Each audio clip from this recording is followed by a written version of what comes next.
গৰাখহনীয়া।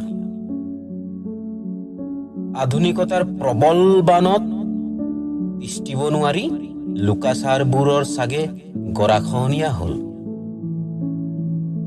সামাজিক মাধ্যমৰ খৰ স্ৰোতত সামাজিক বান্ধোনবোৰ চোন খহি পৰাৰ উপক্ৰম হ'ল। ইমজিৰ বৃহৎ বজাৰখনত আৱেগবোৰৰে চোন কিবা মূল্য নোহোৱাৰ দৰে হ'ল।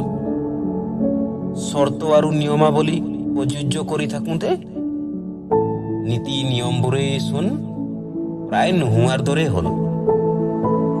মেছেজবোৰ নোহোৱা কৰোঁতে কথাবোৰৰো চোন কিবা ভেলিডিটি থকাৰ দৰে হ'ল।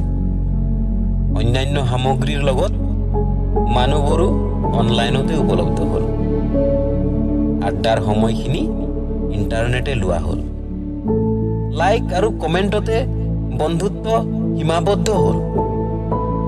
সঁচা অন্তৰৰ আন্তৰিকতাবোৰ প্ৰায় নোহোৱাৰ দৰে হ'ল। চৌদিশ ৰঙেৰে ভৰপূৰ পৃথিৱীখন, অথচ মনৰ মাজৰ ৰংবোৰৰে চোন গৰাখহনীয়া হ'ল।